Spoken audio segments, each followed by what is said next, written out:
তো আজকে আমরা আলোচনা করব জনসংখ্যা বন্টন, হিউম্যান জিওগ্রাফির আজকে দ্বিতীয় পাঠ, এবং আমরা যে এসএসটি জিওগ্রাফির পাঠ শুরু করেছিলাম এমসিকিউ তার 18 নম্বর পাঠ। আজকে জনসংখ্যার বন্টন সম্বন্ধে আলোচনা করব 50টি প্রশ্ন।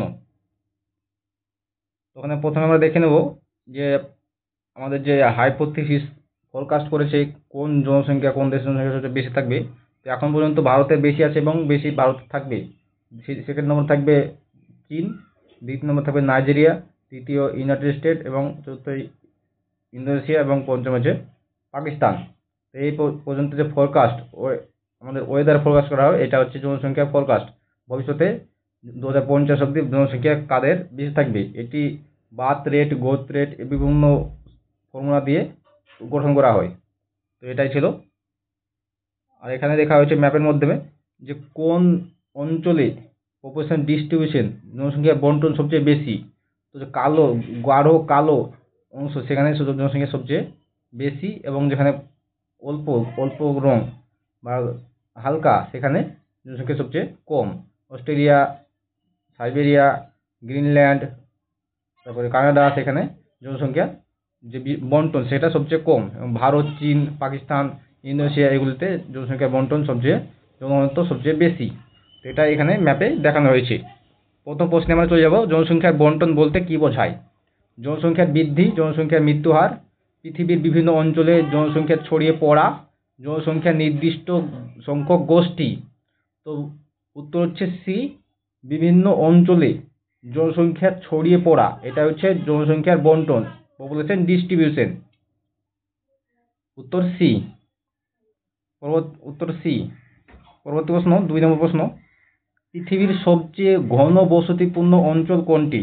তো পৃথিবীর সবচেয়ে ঘনবসতিপূর্ণ অঞ্চল কোনটি? আফ্রিকা, দক্ষিণ আমেরিকা, দক্ষিণ পূর্ব এশিয়া, ইউরোপ। দক্ষিণ পূর্ব এশিয়া, ভারত, চীন, পাকিস্তান এগুলি যে দক্ষিণ পূর্ব এশিয়ার মহাদেশ সেখানে সবচেয়ে বেশি ঘনবসতিপূর্ণ অঞ্চল গড়ে উঠেছে। দক্ষিণ পূর্ব এশিয়া এই অঞ্চল কৃষিযোগ্য জমি এবং জলবায়ু হচ্ছে প্রাকৃতিক প্রধান ফ্যাক্টর হচ্ছে জলবায়ু। তো এই জন্যই দক্ষিণ পূর্ব এশিয়া অঞ্চলে সবচেয়ে বেশি জনবসতি দেখা যায়। 3 নম্বর প্রশ্ন, ভারতের জনসংখ্যা বন্টনের প্রধান একটি কারণ কি? জনবন্টনের একটি প্রধান বৈশিষ্ট্য কি? সমভাবে বন্টিত অতি ঘনবসতিপূর্ণ অঞ্চল, জনবসতি নেই, সবাই পাহাড়ে থাকে। তো এটি হচ্ছে কি অতি ঘনবসতিপূর্ণ অঞ্চল। ভারত হচ্ছে অতি ঘনবসতিপূর্ণ অঞ্চল। উত্তর বি। পরবর্তী প্রশ্ন, ভারতের সবচেয়ে ঘনবসতিপূর্ণ শহর কোনটি? ভারতের সবচেয়ে ঘনবসতিপূর্ণ শহর কোনটি? দিল্লি, কলকাতা, মুম্বাই, চেন্নাই। উত্তর সি, মুম্বাই হচ্ছে সবচেয়ে বেশি ঘনবসতিপূর্ণ শহর। উত্তর সি, মুম্বাই। পরবর্তী প্রশ্ন, 5 নম্বর প্রশ্ন, জনসংখ্যা বন্টনে প্রাকৃতিক কারণগুলির মধ্যে কোনটি গুরুত্বপূর্ণ নয় কোনটি সেটা আমাদের বলতে হবে। তো অপশন এ জলবায়ু, অপশন বি প্রাকৃতিক ভূমি প্রকৃতি, অপশন সি মাটি ও খনিজ, অপশন ডি রাজনৈতিক স্থিতিশীলতা। তো প্রাকৃতিক কারণ নয়, রাজনৈতিক স্থিতিশীলতা, এতে একটি সামাজিক কারণ। উত্তর ডি। পরবর্তী প্রশ্ন, ভারতের পাহাড়ি অঞ্চলগুলিতে জনসংখ্যা তুলনামূলকভাবে কি? পাহাড়ি অঞ্চলতে কি থাকে? জনসংখ্যা খুব বেশি থাকে, খুব কম হয়, সামান্য থাকে, জনশূন্য থাকে। তো এখানে কি থাকে? খুব কম হয়। উত্তর বি, খুব কম হয়, পাহাড়ি অঞ্চলে জনসংখ্যা খুব কম হয়। ভারতের জনসংখ্যা সবচেয়ে ঘনভাবে বন্টিত কোন সমভূমিতে? সবচেয়ে ঘনভাবে বন্টিত হচ্ছে কোন সমভূমিতে? গঙ্গা সমভূমি, মালভূমি অঞ্চল, পশ্চিমঘাট অঞ্চল, থার মরুভূমি। তো গাঙ্গেয় সমভূমিতে সবচেয়ে বেশি জনঘনত্বপূর্ণ অঞ্চল দেখা যায়। বিহার, উত্তরপ্রদেশ, পশ্চিমবঙ্গ এগুলিতে সবচেয়ে বেশি জনঘনত্বপূর্ণ অঞ্চল লক্ষ্য করা যায়। গঙ্গা সমভূমি, এখানে উর্বর জমি এবং জলপ্রবাহের জন্য কৃষিতে উন্নতি হওয়ার কারণে এখানে বসতি গড়ে উঠেছে। পরবর্তী প্রশ্ন, ভারতের পূর্বাঞ্চলে জনসংখ্যার বেশি, ভারতের পূর্বাঞ্চল সেখানে জনসংখ্যা বেশি হওয়ার কারণ কি? বৃষ্টিপাত বেশি হয়, পাহাড়ি বেশি থাকে, শিল্পহীনতার জন্য বেশি হয়, খনিজ এবং বন সম্পদের প্রাচুর্যতার জন্য। তো খনিজ এবং বন সম্পদের প্রাচুর্যতা, ছোটনাগপুর অঞ্চল সেখানে ঝাড়খণ্ড, বিহার, পশ্চিমবঙ্গ এখানে শিল্প বেশি গড়ে ওঠে, সেই জন্য খনিজ ও বন সম্পদের প্রাচুর্যের জন্য জনসংখ্যা বেশি রয়েছে। উত্তর ডি। জনসংখ্যা বন্টনের সবচেয়ে বেশি প্রভাব ফেলে, জনসংখ্যা বন্টনের সবচেয়ে বেশি প্রভাব ফেলে কি? ধর্ম, জলবায়ু, ভাষা, রাজনীতি। তো উত্তর হলো বি, জলবায়ু। জলবায়ু সবচেয়ে বেশি প্রভাব ফেলে। পরবর্তী প্রশ্ন, ভারতের জনসংখ্যা সবচেয়ে কম কোথায়? কোন রাজ্যে সবচেয়ে বেশি জনসংখ্যা কম রয়েছে? রাজস্থান, মধ্যপ্রদেশ, অরুণাচল প্রদেশ, ওড়িশা। জনসংখ্যা সবচেয়ে কম বণ্টিত আছে অরুণাচল প্রদেশ। উত্তর সি, অরুণাচল প্রদেশ। 11 নম্বর প্রশ্ন, নিম্নলিখিত কোনটি জনসংখ্যা বন্টনের সামাজিক কারণ? নদী, জলবায়ু, ধর্মীয় স্থান, ভূপ্রকৃতি। উত্তর সি, ধর্মীয় স্থান। ধর্মীয় স্থান হচ্ছে একটি সামাজিক কারণ। নদী, জলবায়ু, ভূপ্রকৃতি এগুলি হচ্ছে প্রাকৃতিক কারণ। পরবর্তী প্রশ্ন, 12 নম্বর প্রশ্ন, ভারতের কোন অঞ্চলে মরুভূমি থাকার কারণে জনসংখ্যা কম? গুজরাট, তামিলনাড়ু, রাজস্থান, কর্ণাটক। রাজস্থান, এখানে মরুভূমি অঞ্চল বেশি রয়েছে। থার মরুভূমি এখানে প্রধান মরুভূমি ভারতের। তো এই অঞ্চলেই জনসংখ্যা সবচেয়ে কম আছে। উত্তর সি। 13 নম্বর প্রশ্ন, অর্থনৈতিক উন্নয়ন জনসংখ্যা বন্টনকে কিভাবে প্রভাব ফেলে? জনসংখ্যা বন্টনে কিভাবে প্রভাব ফেলে? বাধা সৃষ্টি করে, সমভাবে বন্টন করে, আকর্ষণ তৈরি করে, কোনো প্রভাব নেই। আকর্ষণ তৈরি করে। অর্থনৈতিক উন্নয়ন জনসংখ্যাকে বেশি আকর্ষণ তৈরি করে, সেখানে বেশি জনসংখ্যা বৃদ্ধি পায়। শিল্পায়ন বেশি হলে সেখানে জনসংখ্যা বৃদ্ধি পাবে। উত্তর সি। ভারতের কোন রাজ্যে শিল্পায়নের কারণে জনসংখ্যা ঘনবসতিপূর্ণ রয়েছে? বিহার, ঝাড়খণ্ড, পাঞ্জাব, ছত্তিশগড়। ঝাড়খণ্ড, এই ঝাড়খণ্ডের শিল্পাঞ্চলের বেশি ছোটনাগপুর মালভূমি অঞ্চল হওয়ায় সেখানে শিল্পায়ন বেশি গড়ে উঠেছে শিল্পাঞ্চল, সেখানে সেই জন্য জনবসতিপূর্ণ বেশি, জনসংখ্যা বেশি সেখানে বসবাস করে। উত্তর বি, ঝাড়খণ্ড। ভারতের কোন অঞ্চলে তুলনামূলকভাবে ঘনবসতিপূর্ণ নয়? গঙ্গা ব্রহ্মপুত্র এলাকা, পশ্চিমঘাট, উত্তর পূর্ব রাজ্যসমূহ, পাঞ্জাব। ঘনবসতিপূর্ণ নয় উত্তর পূর্বের রাজ্যসমূহ, আসাম, মেঘালয়, অরুণাচল প্রদেশ এগুলি। উত্তর সি। পৃথিবীর কোন অঞ্চল সবচেয়ে কম ঘনবসতিপূর্ণ? ইউরোপ, দক্ষিণ আমেরিকা, অস্ট্রেলিয়া, উত্তর আমেরিকা। সবচেয়ে কম ঘনবসতিপূর্ণ হচ্ছে অস্ট্রেলিয়া। অস্ট্রেলিয়ার প্রায় 90% এলাকা খালি, ফাঁকা। পরবর্তী প্রশ্ন, নিম্নলিখিত কোনটি হিউম্যান ফ্যাক্টর নয়? জনসংখ্যা বন্টনের ক্ষেত্রে হিউম্যান ফ্যাক্টর, এই হিউম্যান ফ্যাক্টর নয় কোনটি? জীবনধারা, কৃষি, জলবায়ু, শিক্ষার হার। তো হিউম্যান ফ্যাক্টর নয় হচ্ছে জলবায়ু। এটি একটি ন্যাচারাল ফ্যাক্টর, প্রাকৃতিক নিয়ন্ত্রক। উত্তর সি, জলবায়ু। শিল্প উন্নয়নের জন্য উপযুক্ত অঞ্চল সাধারণত কোনটি? উপযুক্ত অঞ্চল শিল্প উন্নয়নের জন্য? জনবসতিহীন অঞ্চল, জনঘন অঞ্চল, সমুদ্র তটবর্তী অঞ্চল, হচ্ছে পর্বতশ্রেণী অঞ্চল। তো সমুদ্র তটবর্তী অঞ্চল, এখানে যাতায়াতের সুবিধা এবং কাঁচামালের সুবিধা থাকে, পরিবহনের সুবিধা থাকে, পোর্ট এরিয়া হয়, সেজন্য এখানে শিল্প উন্নয়ন সবচেয়ে বেশি হবে। উত্তর সি। পরবর্তী প্রশ্ন, জনসংখ্যা ঘনত্ব গণনা করা হয় কোন সূত্রের মাধ্যমে? তো জনসংখ্যা যে জনঘনত্ব গণনা করা হয় কোন সূত্রের মাধ্যমে? Birth rate by death rate, population, total population by total area, population into area, population divide by literacy rate. তো টোটাল পপুলেশন, একটা কোনো অঞ্চলের টোটাল পপুলেশন এবং সেই অঞ্চলের টোটাল জমি, টোটাল এরিয়া, একে ভাগ দিলেই পপুলেশন, জনসংখ্যা বা জনঘনত্ব বেরিয়ে যাবে। উত্তর B, total population by total area. পরবর্তী প্রশ্ন, ভারতের সবচেয়ে ঘনবসতিপূর্ণ ইউনিয়ন টেরিটরি, সবচেয়ে বেশি ঘনবসতিপূর্ণ ইউনিয়ন টেরিটরি ইউটি কোনটি? চণ্ডীগড়, দিল্লি, লাক্ষাদ্বীপ, আন্দামান। তো সবচেয়ে বেশি ঘনবসতিপূর্ণ ইউনিয়ন টেরিটরি হচ্ছে দিল্লি। উত্তর বি, দিল্লি, যেটা ভারতের রাজধানী দিল্লি। পরবর্তী প্রশ্ন, ভারতের জনসংখ্যা বন্টনের অসমতা দূর করতে কি প্রয়োজন? রাজ্যসমূহ কৃষি প্রয়োজন, পরিবহন ব্যবস্থার উন্নয়ন প্রয়োজন, জনসংখ্যার হ্রাস প্রয়োজন, নদী প্রবাহের নিয়ন্ত্রণ প্রয়োজন। তো পরিবহন ব্যবস্থার উন্নয়ন প্রয়োজন, যাতায়াতের সুবিধা হলেই শিল্পোন্নতি হবে এবং মানুষের মানুষের বসতি গড়ে উঠবে। পরিবহন ব্যবস্থার উন্নয়ন দরকার। পরবর্তী প্রশ্ন 22 নম্বর প্রশ্ন, ভারতের জনসংখ্যা বন্টনের তথ্য সংগ্রহ প্রধান উৎস কি? জনসংখ্যা বন্টনের যে তথ্য সেটি কোথা থেকে পাবো? Survey of India, N NSS থেকে, আদমশুমারি অনুযায়ী, ডিস্ট্রিক্ট গেজেট থেকে। তো আদমশুমারি, এই আদমশুমারিতে জনসংখ্যা গণনা করা হয়, তখন সেটি বন্টন সম্বন্ধে প্রধান যে তথ্যগুলি সেগুলি এখান থেকেই পাবো, আদমশুমারি থেকে। উত্তর সি, আদমশুমারি।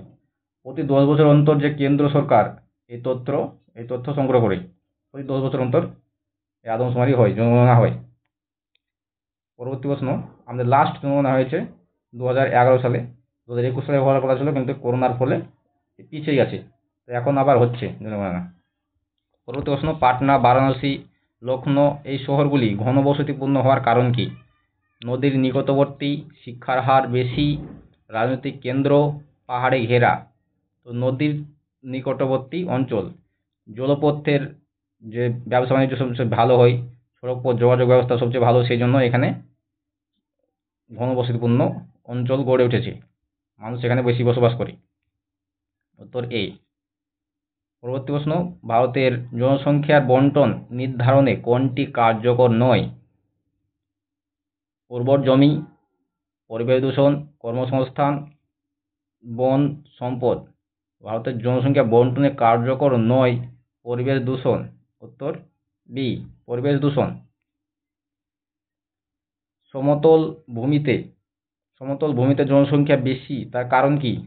বৃষ্টিপাত বেশি হয়, ভূমিকম্প হয় না, বাস ও কৃষি সহজ, বসবাস করা এবং কৃষিকাজ সহজ হয়, পর্যটন শিল্পের বিকাশ ঘটে। সমভূমি অঞ্চল, এই সমতল ভূমিতে জনসংখ্যা বৃদ্ধির কারণ হচ্ছে বসবাস এবং কৃষির সুবিধা। উত্তর সি। বিশ্বের কোন মহাদেশে গড় জনঘনত্ব সর্বাধিক? গড় জনঘনত্ব সবচেয়ে বেশি ইউরোপ, আফ্রিকা, এশিয়া, দক্ষিণ আমেরিকা। উত্তর সি, এশিয়া মহাদেশ। এখানে প্রায় 60% মানুষ, পৃথিবীর প্রায় 60% মানুষ এশিয়া মহাদেশে বসবাস করে। উত্তর সি, এশিয়া। ভারতের জনসংখ্যা বন্টনের ক্ষেত্রে গঙ্গা সমভূমিকে বলা হয় কি? বলা হয় গঙ্গা সমভূমিকে জনবসতি অনুপযুক্ত অঞ্চল, জনঘন অঞ্চল, জনশূন্য এলাকা, শিল্পহীন এলাকা। জনঘন অঞ্চল বলা হয়, এই গঙ্গা সমভূমি অঞ্চলকে জনঘন অঞ্চল বলা হয়। সবচেয়ে বেশি জনঘনত্ব এখানে রয়েছে, গঙ্গা সমভূমি অঞ্চলে, উত্তরপ্রদেশ, বিহার, ঝাড়খণ্ড ইত্যাদি অঞ্চলে, পশ্চিমবঙ্গ। পরবর্তী প্রশ্ন, নিচের কোন রাজ্যে জলবায়ু অনুকূল হওয়ায় জনবসতি বেশি গড়ে উঠেছে? তো জলবায়ু অনুকূল হওয়ায় এখানে জনবসতি গড়ে উঠেছে কোন রাজ্যে? রাজস্থান, মধ্যপ্রদেশ, পাঞ্জাব, অরুণাচল প্রদেশ। উত্তর সি, পাঞ্জাব। পাঞ্জাবে এখানে জনবসতি বেশি গড়ে উঠেছে। উত্তর সি, পাঞ্জাব। পরবর্তী প্রশ্ন 29 নম্বর প্রশ্ন, পশ্চিমবঙ্গ রাজ্যের জনসংখ্যা বেশি হওয়ার কারণ কি? সেচের অভাব, খনিজ সম্পদের অভাব, উর্বর গঙ্গা উপত্যকা ও নদীপথ, রাজনৈতিক অস্থিরতা।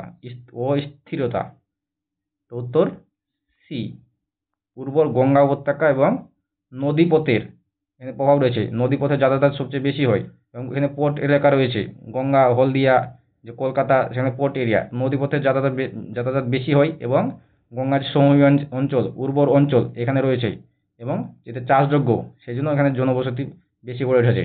উত্তর সি, শিল্প উন্নয়ন এবং গঙ্গার নদীপথ। পরবর্তী প্রশ্ন, জনসংখ্যা বন্টনে পাহাড়ি এলাকার প্রধান প্রতিবন্ধকতা কি? খাদ্য সংকট, প্রচুর বৃষ্টিপাত, দুর্গম ভৌগোলিক অবস্থা, উপযুক্ত মাটি। উত্তর সি, দুর্গম ভৌগোলিক অবস্থা। জনসংখ্যা বেশি হয় না পাহাড়ি অঞ্চলে, কার জন্য? যাতায়াতের অসুবিধা, দুর্গম অঞ্চল, সেই জন্য এখানে বেশি যে বন্টন ছড়িয়ে ছিটিয়ে দেখা যায়। পরবর্তী প্রশ্ন, বিশ্বের সবচেয়ে কম জনবহুল দেশ কোনটি? সবচেয়ে কম জনবহুল দেশ কোনটি? চীন, ভারত, অস্ট্রেলিয়া, মঙ্গোলিয়া। সবচেয়ে কম জনবহুল রাজ্য বলছি, দেশ হচ্ছে মঙ্গোলিয়া, যেটি চীন এবং রাশিয়ার মধ্যবর্তী অঞ্চলে অবস্থিত, মঙ্গোলিয়া। উত্তর ডি। পরবর্তী প্রশ্ন, কোন অঞ্চলে মানুষের বসতির পক্ষে অনুপযুক্ত? কোন অঞ্চলটি মানুষের বসতির স্থাপনের পক্ষে অনুপযুক্ত, উপযুক্ত নয়? উপত্যকা, মরুভূমি, সমভূমি, নদী তীর। তো হচ্ছে মরুভূমি অঞ্চল, এটি অনুপযুক্ত, উপযুক্ত নয়, মরুভূমি অঞ্চল। 33 নম্বর প্রশ্ন, ভারতে জনসংখ্যা বন্টনের ক্ষেত্রে নিম্নলিখিত কোনটি অনুকূল, অনুকূল নয় কোনটি? যোগাযোগ ব্যবস্থা, শিল্পকেন্দ্র, অর্থনৈতিক সুযোগ, প্রাকৃতিক দুর্যোগপূর্ণ এলাকা। উত্তর ডি, প্রাকৃতিক দুর্যোগপূর্ণ এলাকা। পরবর্তী প্রশ্ন, 34 নম্বর প্রশ্ন, জনসংখ্যার ঘনত্বের সাথে কোনটি সরাসরি সম্পর্কযুক্ত? জনসংখ্যার ঘনত্বের সাথে কোনটি সরাসরিভাবে সম্পর্কযুক্ত? অর্থনৈতিক উন্নয়ন, ধর্ম, জাত, ভাষা। উত্তর এ, অর্থনৈতিক উন্নয়ন, অর্থনৈতিক উন্নয়ন। পরবর্তী প্রশ্ন, পৃথিবীর কোন অংশে জনবসতি মূলত নদীর আশেপাশে গড়ে উঠেছে? সাইবেরিয়া, সাহারা, নীলনদ উপত্যকা, তিব্বত মালভূমি। নীলনদ উপত্যকা, মিশর, সুদান ইত্যাদি অঞ্চলে যে দেশে নীলনদ, এই নীলনদের আশেপাশেই বেশি ঘন বসতি গড়ে উঠেছে। তো উত্তর সি, নীলনদ উপত্যকা। ভারতের কোন শহরটি বন্দর হওয়ায় এখানে অত্যন্ত ঘনবসতিপূর্ণ? দিল্লি, কলকাতা, পাটনা, আগরতলা। দিল্লি, পাটনা বা আগরতলা এগুলি বন্দর নয়, বন্দর হচ্ছে কলকাতা। উত্তর সি, কলকাতা। কলকাতায় বেশি ঘনবসতিপূর্ণ গড়ে উঠেছে কেন? কলকাতা বন্দর জন্য। উত্তর বি, কলকাতা। জনসংখ্যা বন্টনে পুল ফ্যাক্টর কি? দূরত্ব, জনশূন্যতা, আকর্ষণীয় কারণ, বাধা প্রদানকারী কারণ। পুল ফ্যাক্টর হচ্ছে আকর্ষণ, আকর্ষণের কারণ। বিভিন্ন কারণে আকর্ষণের সৃষ্টি করে, অর্থনীতি হতে পারে, চাকরি হতে পারে, এবং তার যে উন্নয়ন, অর্থনৈতিক উন্নয়ন হতে পারে, সেই জন্যই এখানে আকর্ষণ করে। এটা হচ্ছে পুল ফ্যাক্টর। এর বিপরীত হচ্ছে পুশ ফ্যাক্টর। দুর্ভিক্ষ, মহামারী, যুদ্ধ এগুলি কী করে? মানুষকে বিতাড়িত করে, এক জায়গা থেকে অন্য জায়গায় নিয়ে যেতে সাহায্য করে, সেই জন্য এটাকে পুশ ফ্যাক্টর বলা হয়। তো বাধা প্রদানকারী কারণ। পরবর্তী প্রশ্ন, ভারতের সমুদ্র উপকূলবর্তী রাজ্যগুলিতে জনসংখ্যা বেশি হওয়ার কারণ কি? পর্যটন, জলের অভাব, ব্যবসা, বন্দর, শিল্পহীনতা। ব্যবসা এবং বন্দর। এখানে জনবসতিপূর্ণর প্রধান কারণ হচ্ছে ব্যবসা এবং বন্দর। বন্দর হচ্ছে ব্যবসা করার জন্য সবচেয়ে গুরুত্বপূর্ণ অঞ্চল, সেখানে যাতায়াতের ব্যবস্থা থাকে, সেই জন্য পরিবহন এবং ইম্পোর্ট এক্সপোর্টের বিভিন্ন জলপথে বেশি হয়, সেই জন্য।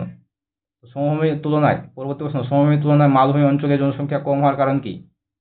অরণ্য নেই, যোগাযোগ সহজ হয়, জমি অনুর্বর হয়, সব সময় বৃষ্টি হয়।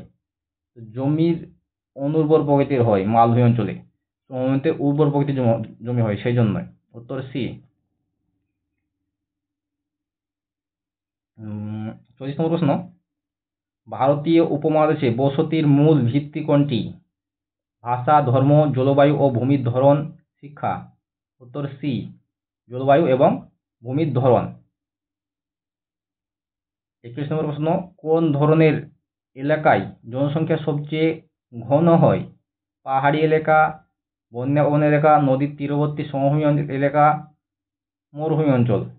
নদীর তীরবর্তী সমভূমি এলাকা, সেখানে চাষবাস বেশি হয়, সেই জন্য এখানে কি হয়? জনবসতি ঘন হয়। উত্তর সি। ভারতের হাই অ্যালটিটিউড, উচ্চ অক্ষাংশীয় অঞ্চলে জনসংখ্যা কম, তার কারণ কি? বেশি শীত, উচ্চকর সেচের ব্যবস্থা, বন্য প্রাণী সংরক্ষণ। তো এটির উত্তর হচ্ছে বেশি শীত, উচ্চ অক্ষাংশীয় এলাকায় কি থাকে? বেশি শীত থাকে, সেই জন্য এখানে জনবসতিপূর্ণ কম। উত্তর এ। পরবর্তী প্রশ্ন, 43 নম্বর প্রশ্ন, ভারতের সবচেয়ে ঘনবসতিপূর্ণ জেলা কোনটি? 2011 সেন্সাস অনুযায়ী ভারতের সবচেয়ে ঘনবসতিপূর্ণ এলাকা কোনটি বা জেলা কোনটি? জেলা মানে দেশ, গ্রাম, এই জেলা নয় বা গ্রাম নয়, এখানে হচ্ছে জেলা কোনটি? উত্তর 24 পরগনা, উত্তর চম্পারণ, থানে, উত্তর দিল্লি। ডি, উত্তর হচ্ছে ডি, অপশন ডি, উত্তর দিল্লি বা নর্থ দিল্লি। পরবর্তী প্রশ্ন, কোন অঞ্চলে খনিজ সম্পদের প্রাচুর্যের কারণে জনসংখ্যা বেশি? ছোটনাগপুর মালভূমি, পশ্চিমঘাট, অরুণাচল প্রদেশ, কর্ণাটক উপত্যকা। উত্তর এ ছোটনাগপুর মালভূমি। ছোটনাগপুর মালভূমি, এখানে লোহা, কয়লা ইত্যাদি খনিজ শিল্প গড়ে উঠেছে, সেই জন্য জনবসতি বেশি গড়ে উঠেছে। 46 নম্বর প্রশ্ন, কোনটি একটি পুল ফ্যাক্টর নয়? পুল ফ্যাক্টর কোনটি নয়? আকর্ষণ তৈরি করে না কোনটি? শিল্প, কাজের সুযোগ, উর্বর জমি, দুর্ভিক্ষ। দুর্ভিক্ষ কখনোই আকর্ষণ তৈরি করে না, এটি পুল ফ্যাক্টর নয়। উত্তর ডি। 47 নম্বর প্রশ্ন, জনসংখ্যা বন্টনের ইনফ্রাস্ট্রাকচারের ভূমিকা কি? বাধা সৃষ্টিকারী, নিরুৎসাহিত করা, আকর্ষণ তৈরি করা, প্রভাব নেই, কোনো প্রভাব নেই। তো আকর্ষণ তৈরি করা, উত্তর সি, আকর্ষণ তৈরি করা। দক্ষিণ ভারতের কোন রাজ্য জনসংখ্যা অপেক্ষাকৃত বেশি? দক্ষিণ ভারতের কোন রাজ্যে জনসংখ্যা অপেক্ষাকৃত বেশি? তামিলনাড়ু, কেরালা, কর্ণাটক, অন্ধ্রপ্রদেশ। উত্তর এ তামিলনাড়ু। এই অপশনগুলির মধ্যে দক্ষিণ ভারতের সবচেয়ে বেশি জনসংখ্যা রয়েছে তামিলনাড়ুতে। উত্তর এ। নিচের কোনটি সমভাবে প্রভাবিত করে না? জনসংখ্যা বন্টনকে সমভাবে প্রভাবিত করে না কোনটি? অর্থনীতি, ভূপ্রকৃতি, ধর্ম, জলবায়ু। তো সমভাবে জনসংখ্যা বন্টনকে প্রভাব করে না ধর্ম। উত্তর সি, ধর্ম। উত্তর সি, ধর্ম। নির্দিষ্টভাবে জনবসতি স্থান নির্ধারণ করে না। পরবর্তী প্রশ্ন এবং আমাদের আজকের শেষ প্রশ্ন, ভারতের ঘনবসতিপূর্ণ রাজ্যগুলি যে একটি সাধারণ বৈশিষ্ট্য কি? কম বৃষ্টিপাত, উন্নত পরিকাঠামো, অধিক পর্বত রয়েছে, সীমিত কৃষি জমি। উত্তর বি, উন্নত পরিকাঠামো। উত্তর বি, উন্নত পরিকাঠামো। রেলপথ, সড়কপথ এবং স্বাস্থ্য ভালো হলে এখানে জনবসতি বেশি ঘন হবে এবং মানুষ এখানে বসবাস করবে।